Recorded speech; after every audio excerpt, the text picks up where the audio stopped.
자, 오늘은 우리 중고등부 학생들하고 같이 예배를 드립니다. 자, 여러분 설교 노트를 펴서 보시면서 말씀을 들으시면 좋겠습니다.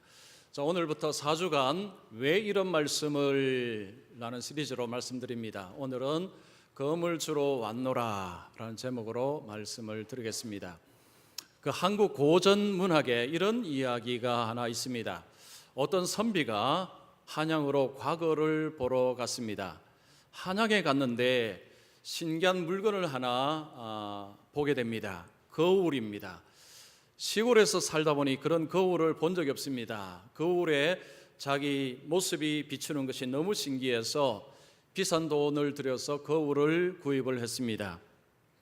부인 몰래 구입을 했기 때문에 그것을 감춰두고 아침 저녁으로 혼자 이렇게 자기 모습을 보곤 했습니다. 자, 남편이 아침 저녁으로 뭔가를 보는 것 같은데 부인이 너무 궁금했습니다. 그래서 어느 날 남편이 나간 사이에 남편이 숨겨둔 것을 막 뒤졌는데 보니까 이상한 것이 하나 나왔습니다. 근데 딱 보는 순간 깜짝 놀랐습니다. 안에 아름다운 여성이 있는 것입니다. 아니, 남편이 한양의 과거를 보러 간다고 했는데 첩을 데리고 왔구나. 그러면서 울고 불고 난리 납니다. 어머니 큰일 났어요. 남편이 첩을 데리고 왔어요. 그러니까 시어머니가 야야 무슨 이야기냐, 우리 아들을 절대 그럴 아들이 아니다. 어머니 아니 보세요 하고 거울을 딱 보여주는데 할머니 한 분이 보입니다. 아니, 할머니 한 분밖에 없는데 웬 첩이라니. 그래서 옆에 있던 시아버지가 아니 나도 한번 보자, 뭐가 있는지 한번 보자. 보니까 늙은 남자가 보입니다. 얘야 늙은 남자밖에 없는데 라고 이야기합니다. 아니요, 첩을 데리고 왔어요 하고 다시 그 부인이 거울을 봅니다. 보니까 보세요 이 젊은 여성이 있잖아요. 그렇게 하면서 화가 났습니다. 그래서 그 거울에 보이는 여성에게 막 욕을 막 퍼붓기 시작했어요. 그런데 거울에 있는 여성도 자기가 막 욕을 하는 것입니다. 그러면서 너 오늘 잘 만났다, 내가 오늘을 내가 가만두지 않겠다 하면서 돌을 가지고 거울을 깨어버렸습니다. 거울이 짜잔 하고 이제 박살이 나버렸죠. 자, 이 이야기는요 우리에게 주는 교훈이 한 가지가 있어요. 무슨 교훈을 줄까요? 오해라는 교훈을 줍니다. 오해. 자, 그 거울은 자기의 모습을 이렇게 보여주는 것인데 이것을 이해를 못하니까 오해를 하니까, 오해를 하면 어떻게 됩니까? 그 좋은 것을 가치를 모르고 그것을 버려버리든지 잃어버리든지 하여튼 그것을 통해서 유익을 얻지 못합니다. 자, 우리의 삶에 아무리 비싸고 좋은 것이 있어도 그 가치를 제대로 알지 못하면 그것으로부터 유익을 얻지 못하게 되고 그냥 함부로 버리거나 아니면 함부로 대하거나, 자, 그렇게 됩니다. 제가 지난주에 중고 서점원 한 곳에 갔습니다. 가서 책을 쭉 찾는데 거기에 성경책 한 권이 딱 꼽혀 있었습니다. 그 성경책을 열어서 한번 봤어요. 보니까 깨끗했습니다. 어떤 사람이 아마도 성경책을 선물을 받았든지 아니면 자기가 샀든지 성경책을 보다가 에이 별것 아니구나 하고 중고 서점에 팔아버린 것 같습니다. 여러분, 중고 서점에 책을 팔면 얼마 못 받습니다. 아마도 그 사람은 이 성경이 별것 아닌 걸로 생각하고 그냥 몇 푼 받더라도 차라리 파는 것이 갖고 있는 것보다 더 낫다고 생각을 하고 팔아버린 것 같습니다. 여러분, 성경은 하나님의 말씀이요 생명의 양식이요 어떻게 구원을 받는지 하나님이 어떤 분이신지를 알려주는 소중한 책입니다. 예수 믿는 사람들은 성경을 가지고 성경을 보고 성경을 배우고 합니다. 자, 그런데 어떤 사람들은 성경을 보다가 그냥 덮어버립니다. 아이 별것 없어, 이거 아무것도 아니야, 이거 전설이야, 이게 그냥 신화야, 이런 식으로 치부해버리고 그냥 성경을 덮어버리고 그냥 집에 저 위에 놓든지 아니면 버려버리든지 아니면 팔아버리든지 많은 사람들이 이렇게 합니다. 여러분, 우리가 성경을 읽을 때 그 성경을 보면서 모든 것이 다 금방 이해되면 얼마나 좋겠습니까? 다니엘서, 레위기서, 요한계시록을 보시면 이게 무슨 말인지 잘 이해가 되지 않습니다. 이게 성경에는 이해되지 않는 부분들이 참 많습니다.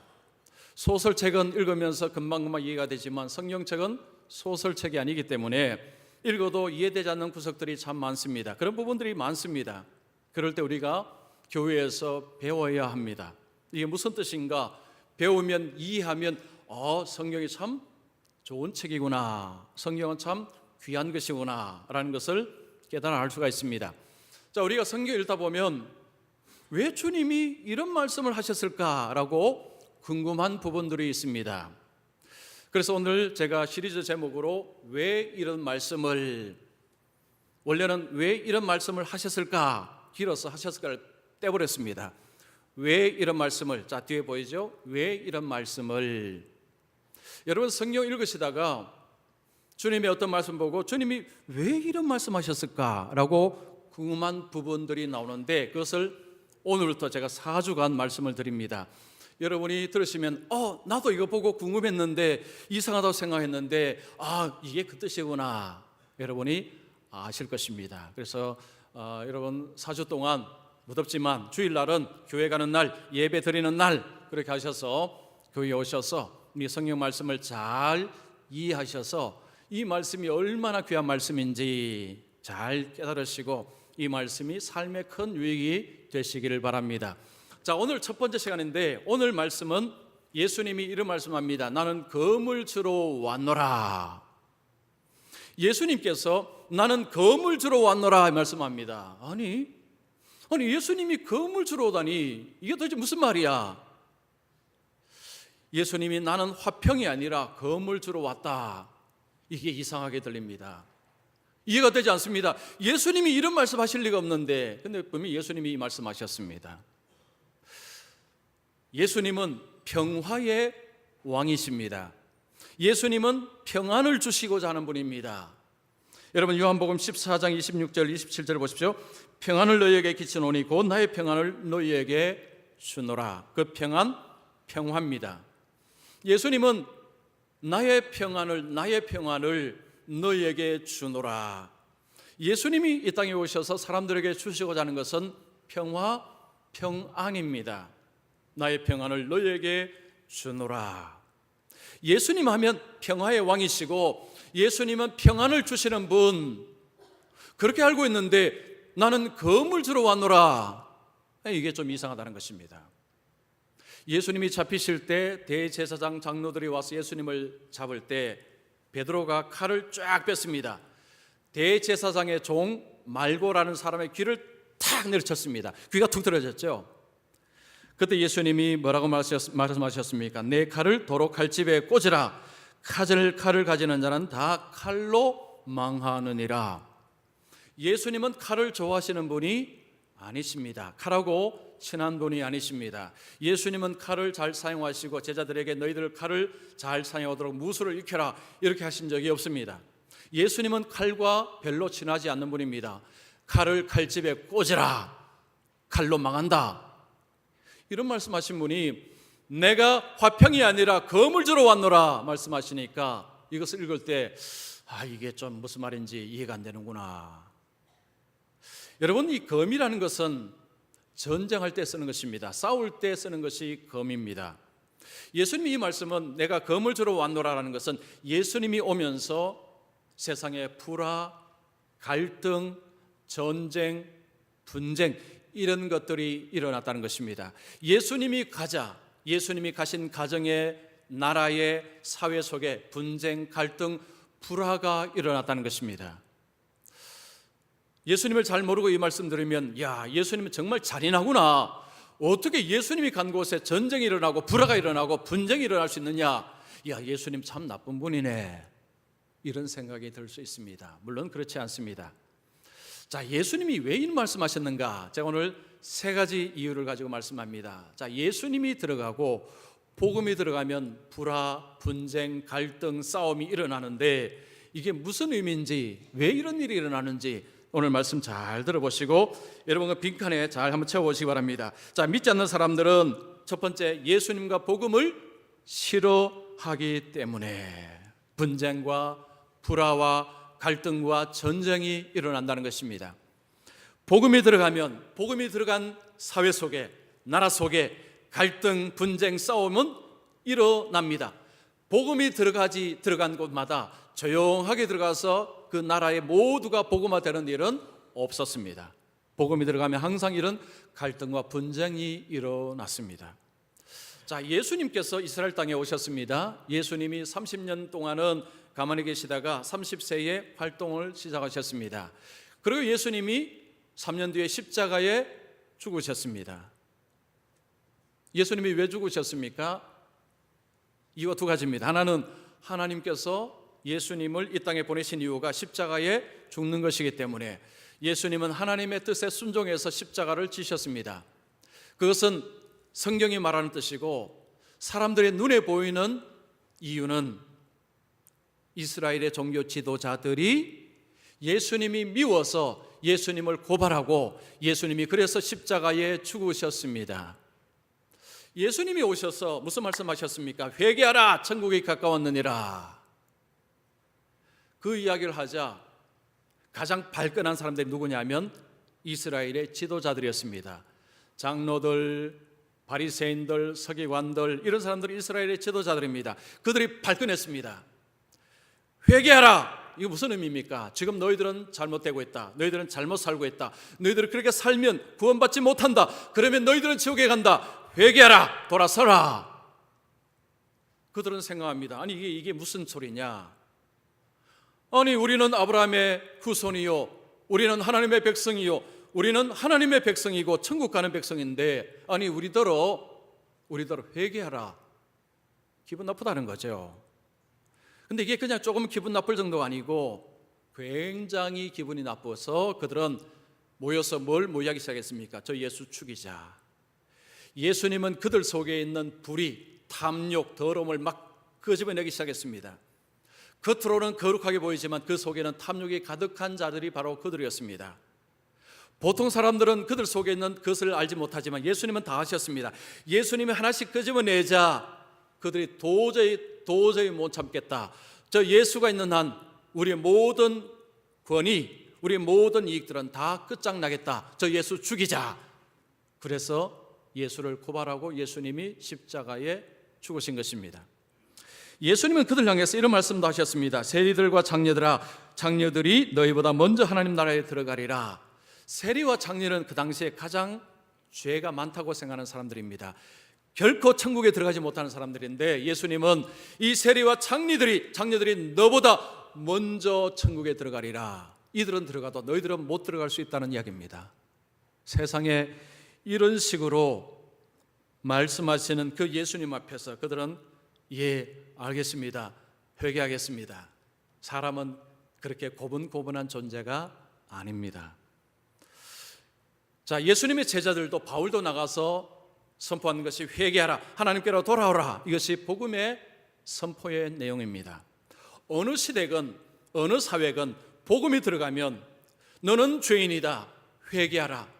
회개하지 아니하면 이대로 살다가 영원한 멸망을 받는다. 하나님의 진노 속에 멸망을 받는다. 이것이 복음이 전하는 것이었습니다.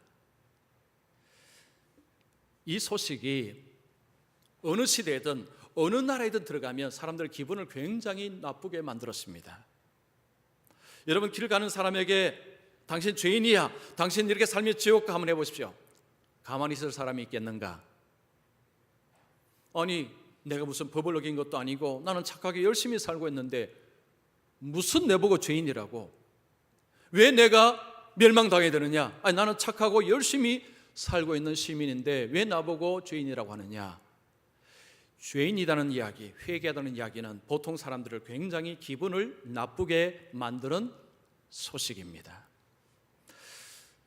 가정에서 한 사람이 예수를 믿기 시작하면 그 가정에서 불화가 일어난다는 것이 주님의 말씀입니다.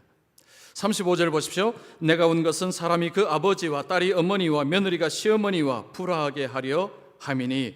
예수님 말씀합니다. 내가 온 것은, 복음이 들어가면, 예수님이 선포되면 그곳에, 그 가정에 아버지와 아들 간에, 시어머니와 며느리 간에 불화가 일어난다. 바로 복음이 들어갈 때 그런 일을 하기 때문입니다. 한 가정에 만약에 아들이 예수를 믿기 시작했다고 한번 생각해 보십시오.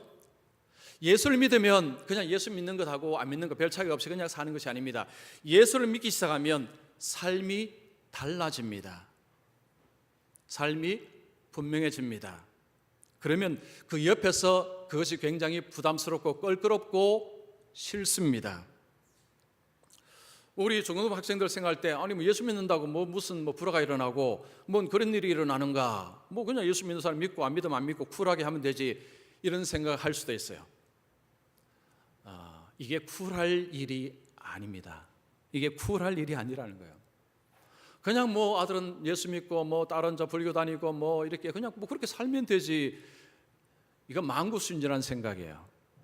여러분, 우리나라 기독교 역사를 보면 엄청난 핍박이 가정에서 일어났습니다. 예수를 믿을 때 예수 믿는 사람이 가장 먼저 이야기하는 것이 예수님이 주님이시라는 고백입니다. 예수님만이 주님이시고 나머지는 다 가짜다, 하나님 말고는 다 가짜다라는 것이 예수 믿는 자들의 속에 딱 박힙니다. 자, 그럴 때 우리나라에서 가장 문제가 되는 것이 제사입니다. 제사. 자, 아들이 예수를 믿는데 이제 제사상을 정성스럽게 차리고 온 가족이 절을 하는데 아들은 뻣뻣이 서서 나 못하겠습니다 라고 하는 것입니다. 이걸 보고 어느 아버지가 그래 괜찮다, 그냥 너는 서 있으라, 우리는 절할게, 이럴 아버지가 세상에 없습니다. 그 아버지 입에서 무슨 말이 나옵니까? 입이 이제 욕이 막 나오는 거죠. 우리가 조상신께 정성스럽게 이렇게 절을 해야 조상이 우리를 돌봐주고 우리에게 복을 주는데 너 때문에 틀렸다, 너 때문에 우리가 저주받게 생겼다, 너 때문에 우리 가정에 화가 일어나게 생겼다, 그렇게 생각합니다. 그러면 그 아들 가만히 두느냐? 요즘에는 아버지들이 자식의 폭력을 행사하는 경우는 많지는 않지만 물론 있기는 하죠. 가끔씩 신문이나 방송에 나옵니다. 옛날에는 정말 많았죠. 그 아들을 가만히 두느냐? 절대 가만두지 않습니다. 그냥 욕 몇 번 하면 끝나지 않습니다. 폭력이 들어갑니다. 엄청난 핍박이 들어가는 것입니다. 선교사들이 우리나라에 와서 복음을 전할 때 가장 먼저 가르친 것이 이 조상 숭배는 우상 숭배라고 가르쳤습니다. 그래서 이 세례 받을 때 이렇게 하도록 했습니다. 지극히 높으신 하나님은 다른 신을 찬양하며 예배하는 자를 미워하시기 때문에 그 관습을 따르지 말며 조상신을 예배하는 것도 행하지 말고 오직 하나님께 예배하고 하나님께만 복종하겠습니다. 이것이 세례할 때 서약하는 내용이었습니다. 그러니까 선교사님들이 와서 이 조상을 섬기는 모습을 보고 이건 우상 숭배입니다. 예수 믿는 사람은 하나님만이 유일한 신이십니다. 예수님만이 주이십니다. 다른 누구에게도 절해서는 안 됩니다 라고 가르치고 서약했기 때문에 예수 믿는 사람은 집에 가서 조상에게 절하지 않았다는 것입니다. 그로 인해서 엄청난 핍박이 몰아닥치기 시작하는 거죠. 지금 예수님 말씀합니다. 아버지와 아들 사이에 불화가 생기는 것입니다. 기독교가 들어가고 복음이 들어가고 예수님의 이름이 선포될 때 예수님이 주이십니다. 다른 모든 것은 가짜입니다. 예수님께만 경배해야 됩니다. 예수님만 믿어야 구원 얻습니다. 이것이 복음의 핵심인데 이미 그 땅에는 각양신들이 있습니다. 이미 사람들은 오랫동안 자기들이 섬기는 신들이 있습니다. 그걸 가짜다, 잘못되었다, 바꾸라고 할 때 그것을 쉽게 받을 사람이 누가 있겠느냐라는 것입니다.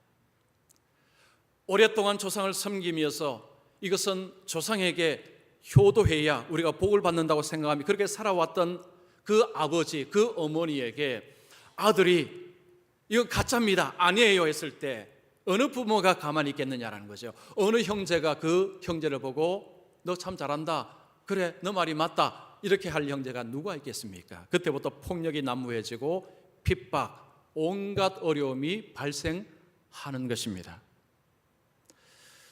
1세기 로마 시대에 그리스도인들이 엄청난 핍박을 받았습니다.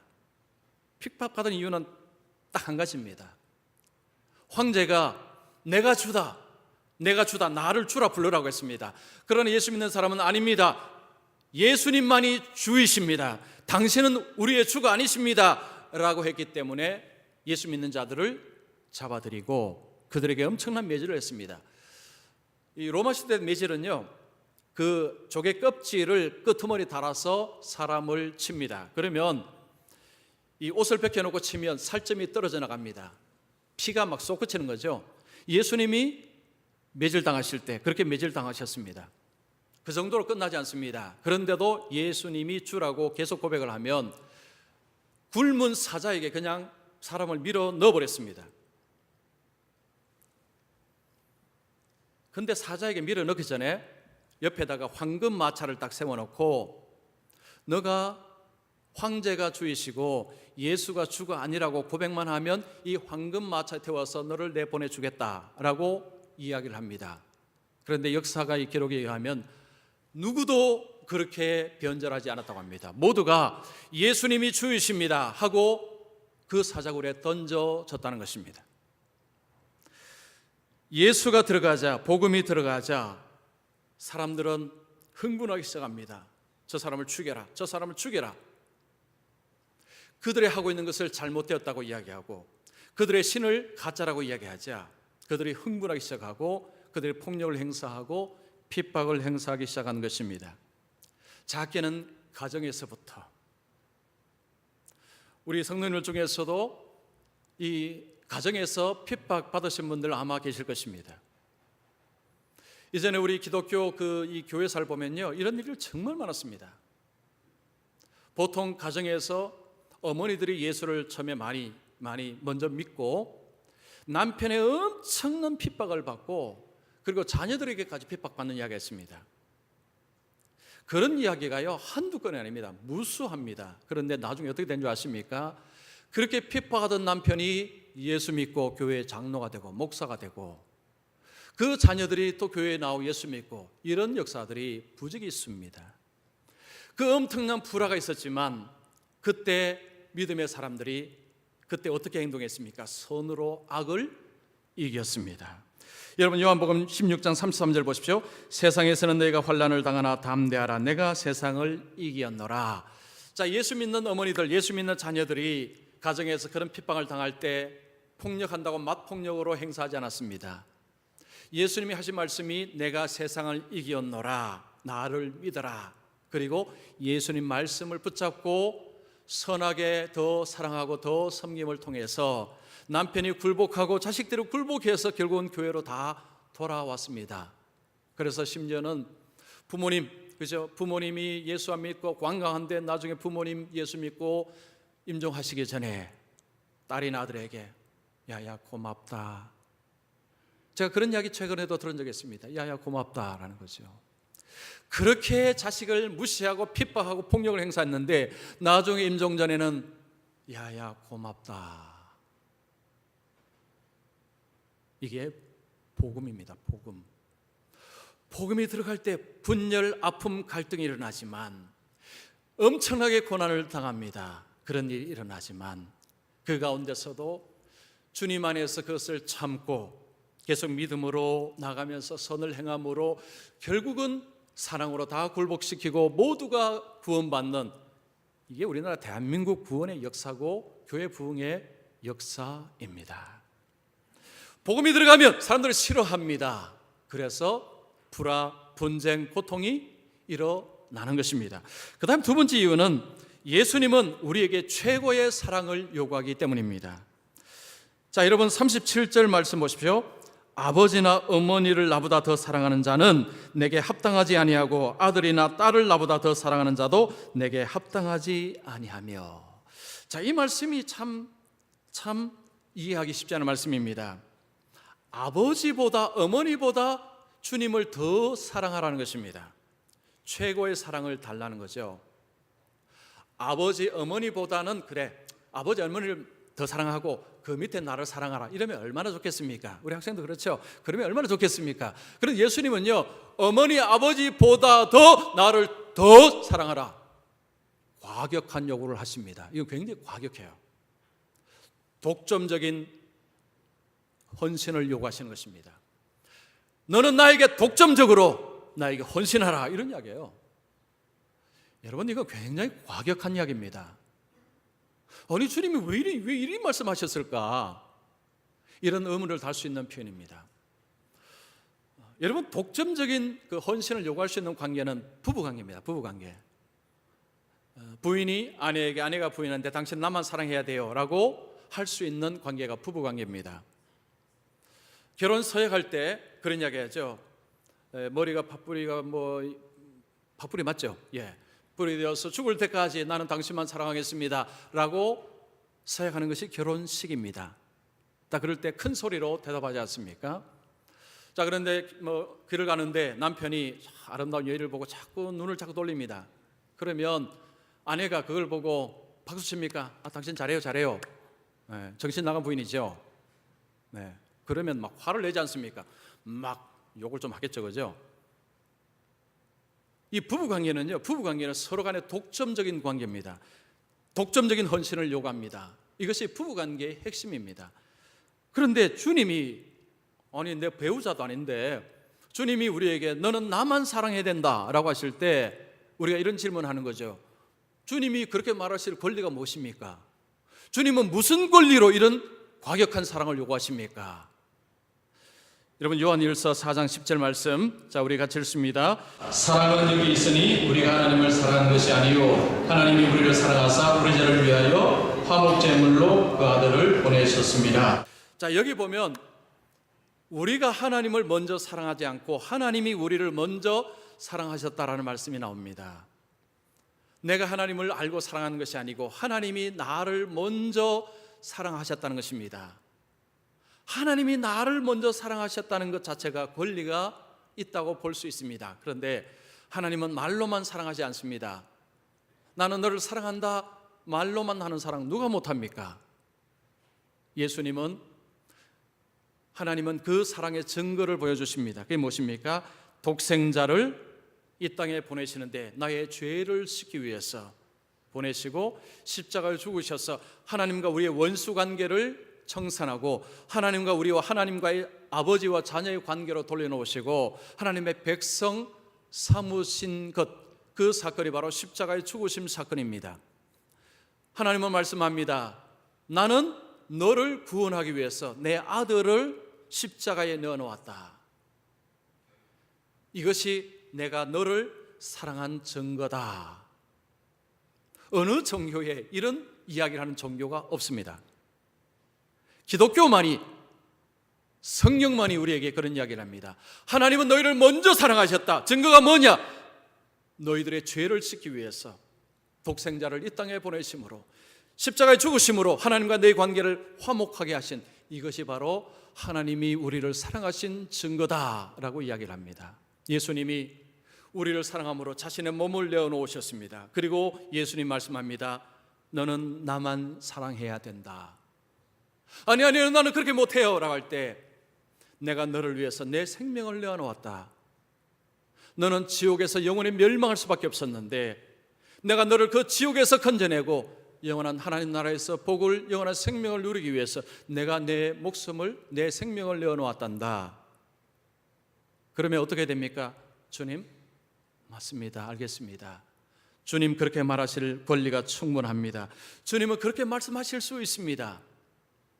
이것이 성도의 반응입니다. 하나님께서 말로만 사랑하셨다면 우리는 하나님께 대해서 하나님만 사랑했습니다라고 반응하기가 어렵습니다. 그러나 희생을 통해서 하나님의 그 사랑을 보여주셨기 때문에 예수님이 우리에게 이렇게 말씀하실 때 예, 알겠습니다. 이제 주님만 사랑하겠습니다 라고 고백을 할 수밖에 없습니다. 자, 이런 고백을 하는 것이 그리스도인이죠. 그런데 이 고백이 집안에 들어오면 문제를 일으킵니다. 아들이 예수를 믿는다 말씀드렸죠. 그 아들이 집에 와서 이제 아버지 따라서 일을 하는데 어느 주일날 아버지가 오늘 교회 가지 말고 밭에 가서 일하라고 요구를 합니다. 자, 이 아들은 하나님을 사랑합니다. 그러면 사랑은 말을 듣는 거죠. 예수님을 더 사랑한다는 것은 예수님의 말씀을 가장 잘 듣는다는 것입니다. 아버지는 밭에 가서 일하라고 이야기합니다. 하나님은 뭘 요구하십니까? 예배하라고 이야기합니다. 두 가지가 충돌이 일어났죠. 예수님을 더 사랑하기 때문에 뭘 해야 됩니까? 예배하러 가야 됩니다. 그러면 이 아들이 예배하러 갑니다. 자, 아들이 예배하고 밭의 일을 다 끝냈습니다. 전혀 지장 없이 했습니다. 그러나 아버지에게는 그게 중요하지 않습니다. 아버지 말에 불순종한 것이 아버지에게는 괘씸죄입니다. 아니, 내가 너를 먹이고 입히고 키우고 했는데 너는 내 말 안 듣고 이상한 신의 말을 듣고 그런단 말이지. 너 다음에 한 번만 이렇게 하면 내가 너를 절대 가만두지 않으리라. 이 기독교 문헌에 있는 이야기입니다. 그래서 그 아들이 그 다음 주에도 아버지 제가 모든 일 다 하겠습니다. 예배는 꼭 드려야 되겠습니다 하고 예배 드리고 일 다 하고 왔습니다. 그 아버지가 칼을 들고 아들에게 던져버렸어요. 그 칼이 아들의 여기에 꼽혔습니다. 그래서 죽었어요. 자, 아버지는 자기 말 듣지 않는 것 때문에 아들을 죽인 것입니다. 예수님께서 말씀하신 것이 아버지보다 더 나를 사랑하라는 요구가 실생활에 들어오면 굉장히 과격한 요구고 굉장히 위험한 요구라는 것입니다. 직장이나 아니면 여러분 사회생활 할 때에 하나님 말씀하고 직장 상사하고 충돌할 때가 있죠. 이럴 때 예수님 말씀을 따라가면 그 다음에 뭐가 옵니까? 핍박이 오고 고난이 오고 폭력이 행사가 됩니다. 여기에서 예수님 우리에게 뭘 이야기하십니까? 내 말에 순종하라. 그걸 요구하는 거죠. 그래서 예수 믿는 것이 쉬운 게 결코 아닙니다. 쉽게 예수 믿는다, 이건 굉장히 잘못된 이야기입니다. 그렇다고 예수 믿는 것이 엄청나게 어려우냐? 또 그것도 아닙니다. 왜냐하면 하나님의 도우심의 손길이기 때문이에요. 그러나 사람의 관점 보면 예수 믿는 것이 결코 쉬운 것은 아닙니다. 핍박, 고난이 따르기 때문입니다. 만약에 우리가 그때 예수님 말씀을 듣지 않고 그냥 세상의 것을 나의 유익을 위해서 다른 것을 선택했다면 성경이 우리에게 이렇게 말합니다. 가늠한 여인들아, 야고보서 4장 4절에 보십시오. 가늠한 여인들아, 세상과 벗된 것이 하나님과 원수됨을 알지 못하느냐? 그런즉 누구든지 세상과 벗이 되고자 하는 자는 스스로 하나님과 원수되는 것이니라. 우리가 하나님의 말씀을 불순종하고 세상의 것을 따른다는 것은 그걸 통해서 유익을 얻기 때문이죠. 그럴 때 하나님 우리에게 뭘 말씀합니까? 너는 간음했다는 것입니다. 간음은 자기 남편과 아내가 있는데 다른 사람을 만나고 관계를 가지면 이게 간음입니다. 성경은 마치 똑같다는 것입니다. 너와 하나님과의 독점적인 사랑의 관계인데 그걸 너가 깼다는 거죠. 깨었기 때문에 너는 간음한 것이다. 그래서 하나님의 말씀은요, 굉장히 과격하고 굉장히 거칩니다. 부드러운 말씀도 있지만 이런 거친 말씀도 성경에 있고 주님이 이런 말씀을 하십니다. 왜 예수님이 들어가고 왜 복음이 들어가면 갈등이 일어나고 분쟁이 일어나느냐? 예수님이 최고의 사랑을 원하기 때문입니다.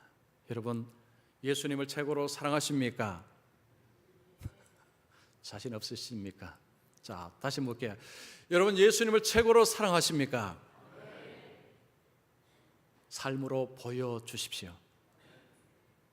일주일 동안 삶으로 드러내시라는 것이 주님의 요구이십니다. 여러분, 이번 한 주간 가정이나 직장이나 어디서든지 간에 정말 주님을 최고로 사랑하신다면 그 사랑하는 증표를 보이시면서 고난이 있을지라도 그 고난이 이상한 고난이 아니다는 것, 주님이 말씀하신 대로 일어나는 고난이라고 생각을 하십시오. 자, 그분이 그리스도인이십니다.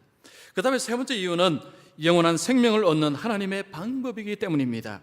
자, 예수님께서 지금 이런 과격한 말씀하시는데 예수를 믿을 때 예수님이 주시는 큰 선물이 무엇입니까? 39절 마지막에 보면 자기 목숨을 잃는 자는 얻으리라. 여기서 얻는다는 표현을 합니다. 이게 뭘 얻는다는 것이냐면 영원한 생명을 얻는다는 것입니다.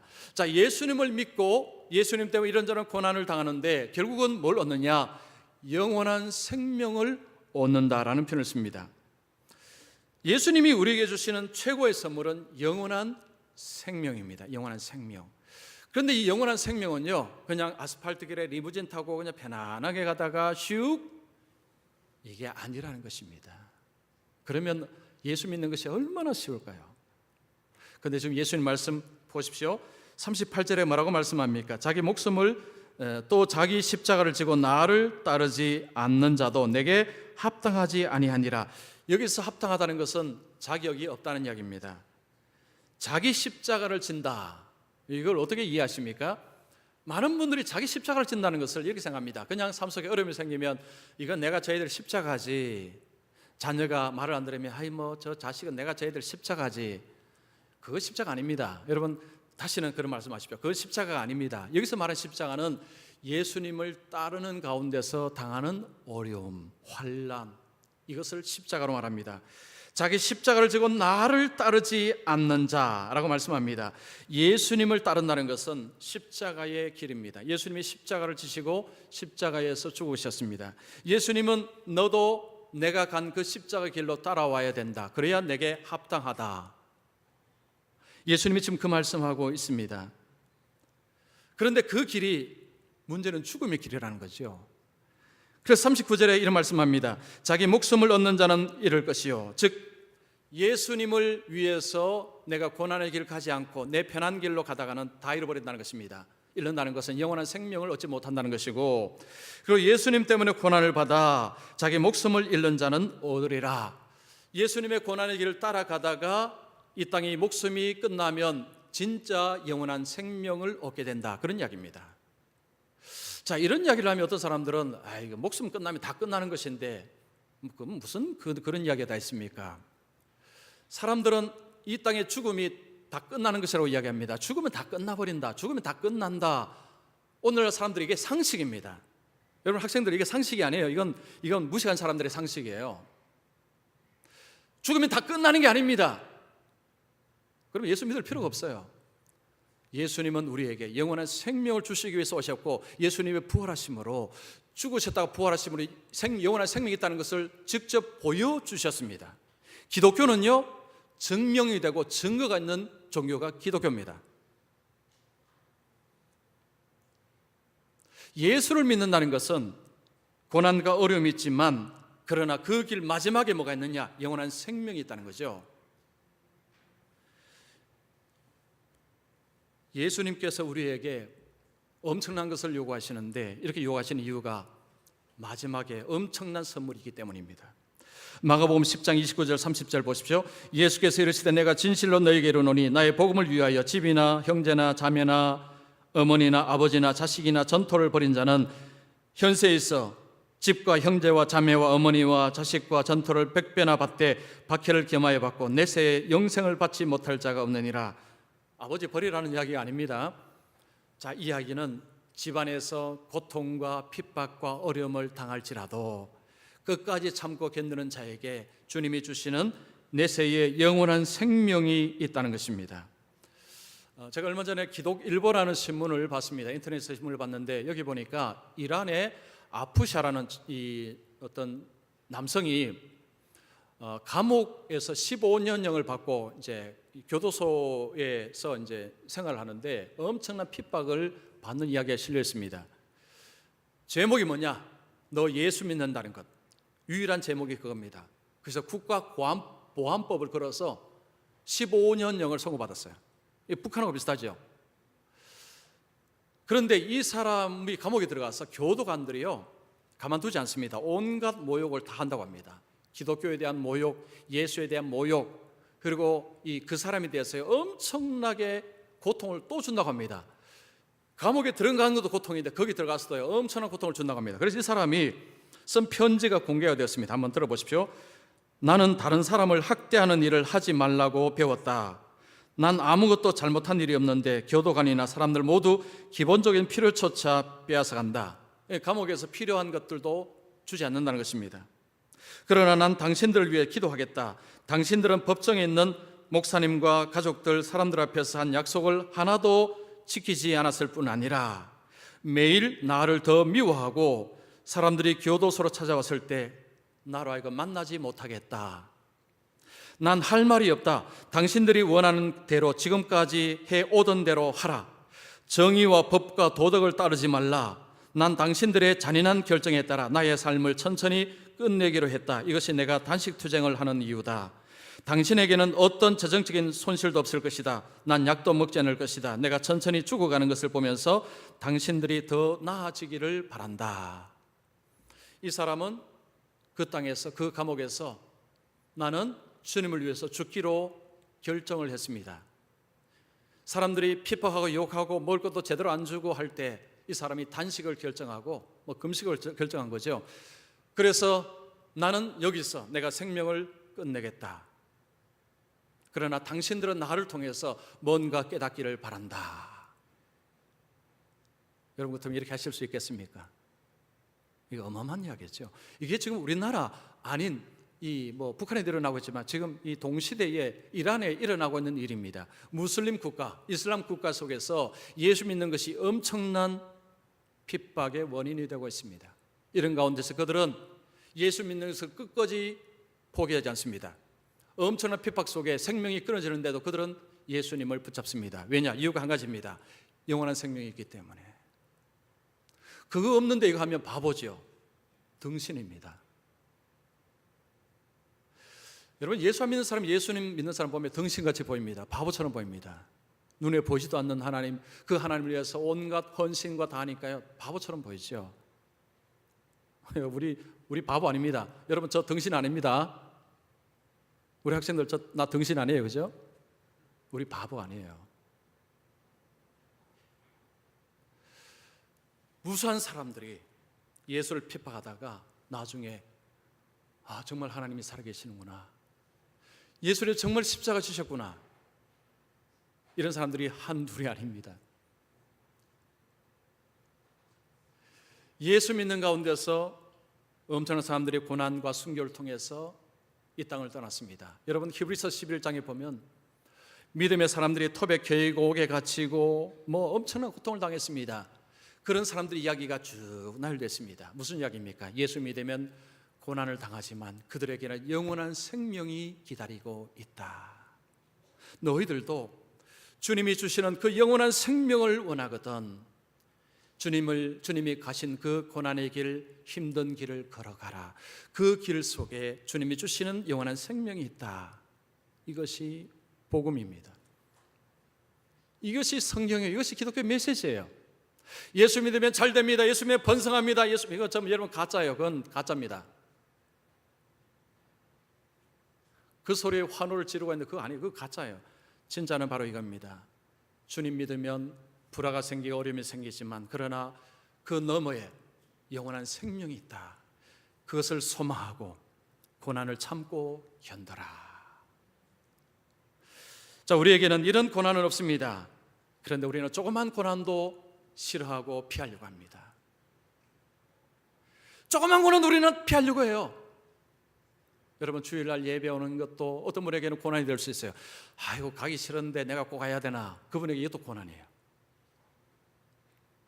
자, 우리가 예수를 믿을 때 정말로 예수님이 우리에게 주신 선물을 아신다면, 정말 그게 귀하다는 걸 안다면 우리의 삶을 드려야 되지 않겠습니까? 여러분, 우리의 삶을 드려야 마땅하지 않겠습니까? 예수님께서 내가 검을 주러 왔노라 이제 말씀하셨죠. 예수님은 잔인한 분이 아닙니다. 예수님은 진짜를 주러 오셨는데 그 진짜를 얻기 위해서 이런 일들이 일어날 수밖에 없다는 것을 말씀하신 것입니다.